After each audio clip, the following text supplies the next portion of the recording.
Imagine कीजिए कि आप एक अच्छी नॉलेज लेते हैं, अच्छी जॉब भी लगते हैं और बैंक में आरडी, एफडी, पीपीएफ में इन्वेस्ट भी करते हैं। अब आपने इतनी मेहनत की है तो आप एक्सपेक्ट भी करते हैं कि आप अपने उन फ्रेंड से तो फाइनेंशियली अच्छा परफॉर्म करेंगे ही, जिन्होंने स्कूल और कॉलेज में मेहनत नहीं की और बिलो एवरेज ही परफॉर्म किया था। लेकिन 40 की एज में आपको आपका एक फ्रेंड मिलता है जो पढ़ाई में आपसे बहुत बुरा परफॉर्म करता था, लेकिन जब आप उससे मिलते हैं तो आपको पता चलता है कि वो एक मिलियनेयर बन चुका है। यानी बचपन में तो उसने मजे किए ही और साथ में आपसे ज्यादा उसे रिवॉर्ड भी मिला। आप हैरान हो जाते हैं और पता करने की कोशिश करते हैं कि यार ये कैसे हुआ। बहुत रिसर्च के बाद आपको पता चलता है कि आपका दोस्त एक फायरमैन की जॉब लगा था, बहुत ही एवरेज सैलरी में, लेकिन उसने अपने नेबरहुड में नोटिस किया कि एक लोकल कंपनी बहुत ही जल्दी एक्सपैंड कर रही है और हर साल नई नई लोकेशन में नए नए स्टोर्स ओपन कर रही है, वो भी बिना लोन्स लिए हुए। उसे यकीन हो गया था कि ऐसा तभी हो सकता है अगर ये कंपनी बहुत ही अच्छा अर्न कर रही हो। इसलिए उसने और उसकी फैमिली ने मिलके इसमें 1.5 लाख रुपए इन्वेस्ट कर दिए। और क्योंकि कंपनी ग्रो किए जा रही थी, इसलिए आपका फ्रेंड भी उसी कंपनी में हर साल कुछ पैसे इन्वेस्ट किए जा रहा था और इसलिए एक डिकेड में वो मिलियनेयर बन गया। लेकिन आप वहीं के वहीं हैं, एफडी, आरडी, पीपीएफ की गेम खेलते रहे। अब आप में से कई लोग सोचेंगे कि यार ये तो एक फिक्शनल स्टोरी है, असली में ऐसा थोड़ी ना होता है।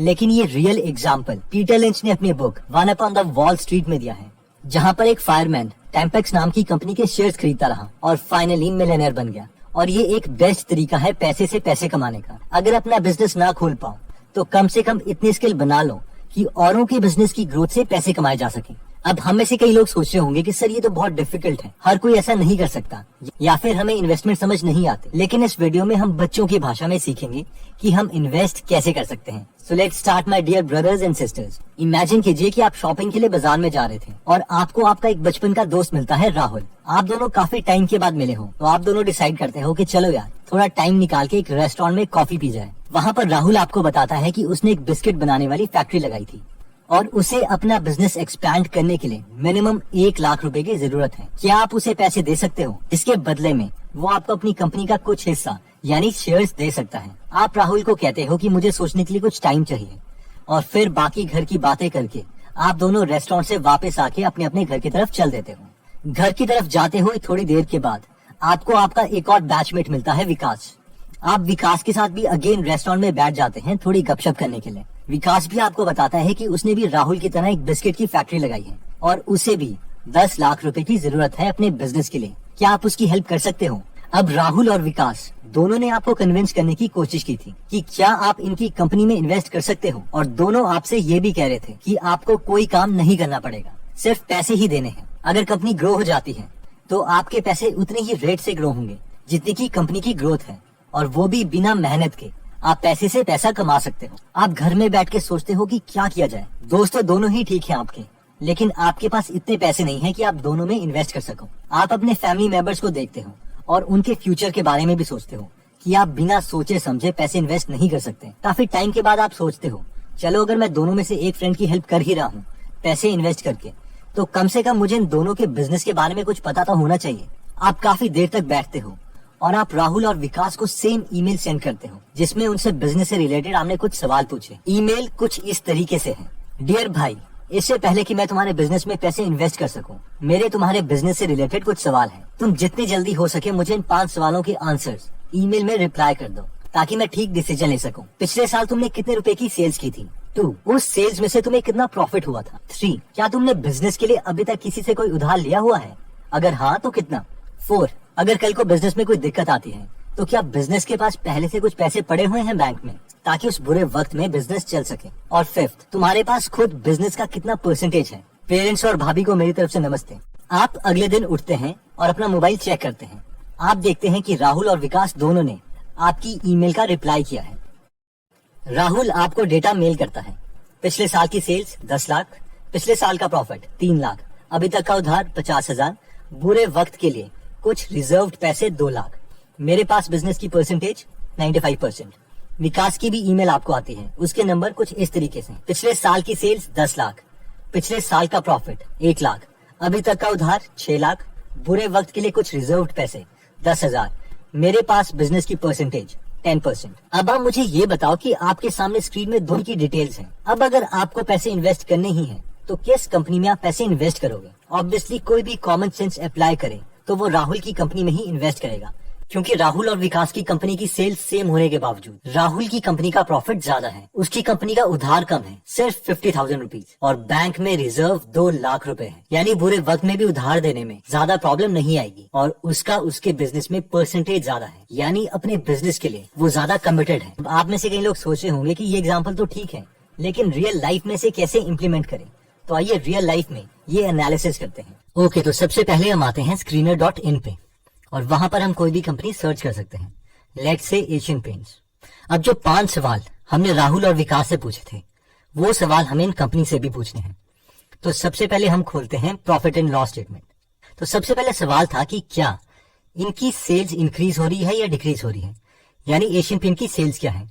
जब भी हम कोई नंबर देखते हैं तो एक एब्सोल्यूट नंबर यानी 1 साल का नंबर हमारे लिए मायने नहीं रखता, हमारे लिए पैटर्न मायने रखता है कि पिछले साल से अभी तक की ग्रोथ रेट क्या है। तो अगर यहाँ पर हम देखें तो जो सेल्स है ये करोड़ में नंबर है, तो ये 6400 करोड़ के आसपास थी, फिर 2011 में 7400, 9200, 10,000 और इंक्रीज होते होते 21,713 करोड़ होगी। तो ये एक पॉजिटिव साइन है।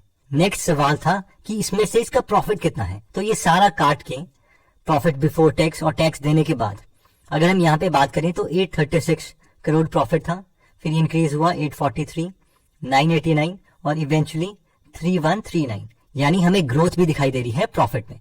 नेक्स्ट सवाल जो हमने पूछा था राहुल और विकास से वो था कि उनकी उधार कितना है। तो उसके लिए हम बैलेंस शीट में आएंगे। बैलेंस शीट में आने के बाद यहाँ पर इनका उधार है 229 करोड़, 233, और ये इंक्रीज हो रहा है।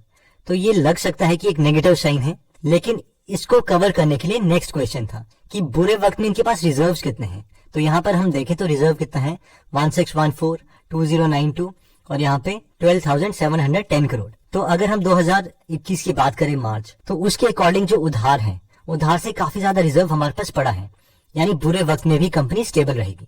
इंडिविजुअली अगर हम बॉरो को देखते तो वो मैटर करता, लेकिन अगर हम उसे कंपेयर करें रिजर्व के साथ तो इतना मैटर नहीं करता। कई लोग इनके रेशियोज ले लेते हैं, डेट टू इक्विटी रेशियो ले लेते हैं, यानी कितना है, यानी डेट उधार कितना है कंपेयर टू बाकी नंबर्स। तो वो भी हम कर सकते हैं, लेकिन अगर कॉमन सेंस भी अप्लाई करें तो ये भी हमें बता देता है कि यस डेट उतना ज्यादा नहीं है। नेक्स्ट सवाल जो हमें कंपनी के प्रोमोटर्स के इंटेंशंस के बारे में बताता है वो है कि उनके पास कंपनी का कितना हिस्सा है। तो वो हम जा सकते हैं इन्वेस्टर्स पे, और यहाँ पर हमें पता चलेगा कि प्रोमोटर्स के पास 52.79% है, और इन्होंने इसको डाइल्यूट नहीं किया, यानी बेचा नहीं। जून 2018 से लेके इतना परसेंट ही इन्होंने होल्ड करके रखा है, जो कि बताता है कि हाँ इनको अपनी कंपनी पे विश्वास है। अगर ये परसेंटेज इंक्रीज हो रही है, यानी वो शेयर्स को बाय बैक कर रहे हैं, खुद खरीद रहे हैं, और वो ज्यादा पॉजिटिव साइन है। फिर उसके बाद FIIs हैं, जो फॉरेन के इंस्टीट्यूशनल इन्वेस्टर्स हैं, उनकी कितनी है वो भी खरीदते रहे। ये डोमेस्टिक इंस्टीट्यूशनल इन्वेस्टर्स हैं, जैसे SBI वगैरह या कोई भी म्यूचुअल फंड्स वगैरह होते हैं एक्सेट्रा। और फाइनली गवर्नमेंट के पास इतना शेयर है, और ये पब्लिक के पास, यानी हम लोग जैसे रिटेल इन्वेस्टर्स हैं, हमारे पास ये परसेंटेज इस तरीके से हुई, यानी 20 से घट के 19.48% हमारे पास है। इसको अगर हम ग्राफ से समझे तो वो मनी कंट्रोल से हमें पता चल सकता है। यहाँ पर आप देख सकते हैं, तो इस ग्राफ से हम समझ सकते हैं कि अगर हम यहाँ देखें तो प्रोमोटर्स के पास है 52.79%, यानी ओनर्स के पास, ये हम लोगों के पास, पब्लिक के पास है 19.48%, और ये डोमेस्टिक इंस्टीट्यूशनल जो इन्वेस्टर्स हैं उनके पास 10.35% है, और जो फॉरेन के हैं उनके पास 2.38 है। अब हम एक एक्सट्रीम ऑपोजिट लेते हैं एग्जाम्पल। ओके, तो अगर हम एक एक्सट्रीम ऑपोजिट कंपनी का एग्जाम्पल लें तो ये मुझे एक मिली थी MFL इंडिया लिमिटेड। तो यहाँ पे अगेन हम वही 5 सवाल अगर इससे पूछते हैं इस कंपनी से, तो सबसे पहले क्या था प्रॉफिट एंड लॉस। तो यहाँ पर हम क्लिक करते हैं, यहाँ पर आप देख सकते हो कि सेल्स कितनी है 0, 0, 75, 77, 90, 111, 127, ये इंक्रीज हो रही है। अच्छा लग रहा है कि यहाँ पे शायद कंपनी इंप्रूव हो रही थी, लेकिन दोबारा से 59, फिर 0, 1, बहुत ही अनस्टेबल सी कंपनी है।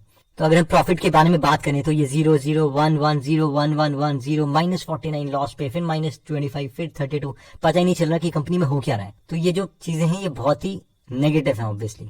अगर हम बैलेंस शीट में जाएं और यहाँ पर देखें कि बोरिंग्स उधार कितना है, तो 0, 0, 14, 12, 17 ये उधार बढ़ता रहा, 66, 74, फिर 38, फिर कम हो गया, और रिजर्व्स कितने हैं नेगेटिव में है, -5, -5, -4, -3। तो ऑब्वियसली ये कॉमन सेंस हमें लग रहा है कि ये एक नेगेटिव इंटेंशंस है। अगर हम बात करें कि कंपनी के प्रोमोटर्स के पास कितना है, तो जो प्रोमोटर्स के पास है वो सिर्फ 0.42% है, यानी सारा का सारा उन्होंने पब्लिक को थमा रखा है। एक तरह से बोलना नहीं चाहिए, लेकिन ये स्कैम टाइप चीज है कि आप, क्योंकि अगर आपको अपनी कंपनी पे विश्वास है तो आप ज्यादा से ज्यादा होल्ड करना चाहोगे। इसे अगर हम ग्राफ से देखें और मनी कंट्रोल की वेबसाइट में आए MFL इंडिया और नीचे देखें तो ये आप देख सकते हैं ग्राफ से ज्यादा क्लियर होता है, इमोशनली हमें समझ आता है कि ये सारा पब्लिक के पास है 99.48% और थोड़ा सा हिस्सा जो है 0.42% सिर्फ प्रोमोटर्स के पास है। यानी उन्होंने पब्लिक करी कंपनी और सारे शेयर्स अपने बेच के पब्लिक को निकल गए। और इसकी जो सबसे नेगेटिव बात मुझे और भी लगी थी वो ये थी, अगर आप इनकी वेबसाइट पे क्लिक करें MFL इंडिया तो वो खुलती ही नहीं है। ये डोमेन नेम ही कोई खरीदना चाह रहा है, तो ऑब्वियसली जो भी इस कंपनी में इन्वेस्ट करेगा तो ये बहुत ही बुरी इन्वेस्टमेंट होगी और पोटेंशियली जो लॉस है वो 100% होगा। अब मेन सवाल आता है कि क्या अगर ये कंडीशन सेटिस्फाई हो जाती है तो हम किसी भी प्राइस पर शेयर्स ले लें? इसका आंसर देने से पहले हमें PE रेशियो को समझना पड़ेगा। PE रेशियो का मतलब है कि एक साल में 1 रुपए कमाने के लिए हमें कितने पैसे इन्वेस्ट करने पड़ेंगे। फॉर एग्जाम्पल, अगर हम बैंक की बात करें और अगर बैंक में इंटरेस्ट रेट 5% है और हम बैंक में 100 रुपीज इन्वेस्ट करते हैं तो एक साल के बाद ये 100 रुपए 105 रुपए में बदल जाएंगे। यानी 105 minus 100 is equal to 5 rupees की अर्निंग हुई है। तो इस केस में PE रेशियो होगा प्राइस जो कि है 100 रुपीज डिवाइडेड बाय अर्निंग जो कि है 5 रुपए, यानी 100 divided by 5 is equal to 20। यानी एक साल में 1 रुपए कमाने के लिए आपको बैंक को 20 रुपए देने पड़ेंगे। इसलिए साल के शुरू में हमने बैंक को 100 रुपए दिए थे, यानी 20 के 5 नोट, तभी हमें हर 20 रुपए के नोट के लिए 1 रुपए मिला और टोटल 100 रुपए देने से हमारी अर्निंग 5 रुपए हुई। आई होप ये कॉन्सेप्ट आपको क्लियर हो गया होगा क्योंकि ये बहुत ही सिंपल है। अब अगर हमें ये देखना है कि कंपनी के शेयर्स अभी सस्ते में मिल रहे हैं या महंगे में, तो जो सबसे आसान मेथड है वो ये है कि जिस कंपनी को हम खरीदना चाहते हैं उस कंपनी के PE को हम बाकी सिमिलर कंपनी के PE से कंपेयर कर सकते हैं। अगर बहुत ही सिंप्लीफाइड वे में बोलें तो ये कुछ ऐसा है कि जैसे आपको कोई लैपटॉप खरीदना है तो आप सेम लैपटॉप 3-4 दुकानों से खरीद सकते हो। चलिए इसका प्रैक्टिकल एग्जांपल देख लेते हैं। अगेन हम screener.in में आते हैं और एशियन पेंट्स की जो PE है हम उसे उसकी इंडस्ट्रियल PE से कंपेयर करते हैं। तो जो स्टॉक का PE है वो आप देख सकते हो कि 90.7 है, यानी लोग 90.7 रुपीज देने को तैयार हैं पर साल 1 रुपए कमाने के लिए। और अगर हम इसे इसकी इंडस्ट्रियल PE से कंपेयर करें, अगर आपको यहाँ पे इंडस्ट्रियल PE नहीं दिखता तो आप इसे यहाँ से सर्च कर सकते हैं। जब आप इसे क्लिक करेंगे तो ये रेशियो यहाँ पे ऐड हो जाएगा। तो यहाँ पे जो इंडस्ट्रियल PE है वो 85 है, यानी सिमिलर कंपनीज के लिए जो इस कैटेगरी में है उसके लिए लोग 85 रुपीज देने को तैयार हैं। तो बेशक इस एनालिसिस से हमें लग रहा है ये कंपनी के फाइनेंशियल तो स्ट्रांग है, बट अभी इसका जो प्राइस है वो थोड़ा कॉस्टली है। तो अगर ये डिप करता है, मान लीजिए काफी कम आता है, तो इस एनालिसिस के अकॉर्डिंग ये एक अच्छा परचेज हो सकता है। ऑब्वियसली अभी अगर हम खरीद लेते हैं तो ऐसा नहीं होगा कि हमारे पैसे डूब जाएंगे, क्योंकि फाइनेंशियल्स देख के तो ऐसा ही लग रहा है, लेकिन ऐसा भी नहीं होगा कि हमें बहुत ज्यादा प्रॉफिट मिलेगा। इसलिए I hope you got the point. Again हम कंपेयर करते हैं जो MFL इंडिया है। अगेन यहाँ पे हम इंडस्ट्री PE सिलेक्ट कर सकते हैं ताकि ये वाला जो रेशियो है वो यहाँ पे आ जाए। तो इसकी इंडस्ट्री PE कितनी है 3.46 और जो स्टॉक PE है वो 0.30 है, यानी लोग 1 रुपए कमाने के लिए 30 पैसे देने को भी तैयार नहीं है। तो इस पर्टिकुलर पैरामीटर से तो लग रहा है कि ये अच्छा परचेज है, बट हम इसके फाइनेंशियल देख चुके हैं कि बहुत ही अनस्टेबल कंपनी है, इसका डोमेन नेम भी नहीं खुल रहा और ये बहुत ही छोटी कंपनी है 9.73 CR की अकॉर्डिंग टू मार्केट कैपिटलाइजेशन। तो again I hope you got the idea कि इस क्राइटेरिया में हम क्या करने की कोशिश। तो दोस्तों इस वीडियो में हमने देखा कि शेयर मार्केट एक बहुत अच्छा तरीका है पैसे से पैसे कमाने का। अगर हम इन मल्टी बैगर कंपनीज को देखें जैसे कि एस्ट्रल पॉली और एशियन पेंट्स, तो अगर ठीक टाइम पे हम इन कंपनीज में पैसे इन्वेस्ट कर लेते तो हम बिना काम किए बहुत ज्यादा रिटर्न पा सकते। फॉर एग्जाम्पल अगर हम एशियन पेंट्स की बात करें तो जनवरी 2006 में इसका शेयर का प्राइस 60 रुपीज के आसपास था और अभी जो इसका प्राइस है वो 2956 के अराउंड चल रहा है, यानी 2956 डिवाइडेड बाय 60। ये एक प्रॉपर मल्टी बैगर थी, सिर्फ 14 सालों में 50 टाइम्स पैसा। वैसे ही एक और मल्टी बैगर कंपनी थी एस्ट्रल लिमिटेड। अगर यहाँ पर हम बात करें तो इसका शेयर का प्राइस 2007 में 7 रुपए था या 8 रुपीज के आसपास 7.8, और अभी जो इसका प्राइस है वो 1934 है। तो अगर हम इन नंबर्स को कैलकुलेट करें 1934 डिवाइडेड बाय 8 रुपीज यानी 242 टाइम्स, तो ये 250 टाइम्स बैगर थी। एक ये तरीका है इन्वेस्टमेंट कि आप खुद कंपनी नहीं चला रहे हो लेकिन आपके पास वो स्किल है, यानी हमारे पास वो स्किल है जिससे हम उन कंपनीज को आइडेंटिफाई कर पाए। ऑब्वियसली उतना आसान नहीं है इसे प्रेडिक्ट करना, क्योंकि इस वक्त पर कोई नहीं कह सकता था कि इसका जो फाइनल रिजल्ट है वो उतना ज्यादा होगा। बट अगेन अगर हम एक स्किल एक्वायर करते हैं और काफी सारी कंपनीज में इन्वेस्ट करते हैं तो बहुत चांसेस हैं कि उनमें से 1 या 2 मल्टी बैगर बन सकती है। अब कोई भी श्योर तो नहीं हो सकता कि एक्चुअल में कौन सी कंपनी इस तरीके की निकलेगी, लेकिन फिर भी हमने एक फिल्टर, एक क्राइटेरिया देखा जिसे अप्लाई करने से हमारे सक्सेसफुल होने के चांसेस बढ़ सकते हैं। इस क्राइटेरिया में हमने देखा कि इन 5 चीजों को तो कम से कम कंपनी की चेक करो, जिसमें सबसे पहला क्राइटेरिया था नेट सेल्स, यानी क्या सेल्स हर साल ग्रो हो भी रही है या नहीं। जितनी ज्यादा ग्रोथ उतना अच्छा। दूसरा हमने देखा था नेट प्रॉफिट, यानी क्या प्रॉफिट भी इंक्रीज हो रहा है। तीसरा हमने देखा था बोरोइंग, यानी डेट यानी उधार, तो डेट जो है वो कम होना चाहिए और ये कॉमन सेंस है। चौथा हमने देखा था कि जितने ज्यादा कंपनी के रिजर्व्स हैं उतना अच्छा है, क्योंकि बुरे वक्त में हम डेट चुका सकते हैं। इस केस में कई लोग डेट और रिजर्व का रेशो ले लेते हैं, कई डेट और इक्विटी का रेशो ले लेते हैं, यानी इक्विटी के कंपैरेटिवली कितना उधार है। अगर 10% या 10% से कम है तो ये जनरली अच्छा कंसिडर किया जाता है। और पांचवा था प्रोमोटर्स होल्डिंग, यानी अगर कंपनी के प्रोमोटर्स खुद का सारा शेयर सेल नहीं कर रहे तो ये एक अच्छा साइन है, और अगर सेल कर रहे हैं तो ये ऑब्वियसली बुरा साइन है। फाइनली अगर ये पांचों चीजों से कंपनी की फाइनेंशियल स्ट्रांग लग रही है तो वेट करो कि कंपनी का पीई उनकी इंडस्ट्रियल पीई से कम हो। जितना कम होगा उतना अच्छा है, और मिनिमम इस क्राइटेरिया के बाद ही इन्वेस्ट करो। ऑब्वियसली आई होप आप लोग समझते होंगे कि एक 10 मिनट की वीडियो में पूरी एनालिसिस नहीं सिखाई जा सकती, इसलिए मेथड 100% सॉलिड नहीं है। लेकिन टू बी ऑनेस्ट कोई भी एनालिसिस 100% श्योर नहीं होती। इन एनालिसिस से ये तो पता नहीं चलता कि कौन सी कंपनी के शेयर्स खरीदने हैं, लेकिन ये जरूर पता चल जाता है कि किन किन कंपनी के शेयर्स नहीं खरीदने हैं। इसमें ज्यादा सक्सेस के चांसेस तभी हैं जब हम बिजनेस के बारे में 100% पता है, यानी प्रोडक्ट क्या है, क्या लोग उसे पसंद कर रहे हैं या नहीं, कंपनी आगे एक्सपेंड कैसे करेगी। और जितना ज्यादा हम इन्वेस्टमेंट को एज अ बिजनेस पार्टनर की तरह देखेंगे उतने अच्छे डिसीजंस हम ले सकते हैं।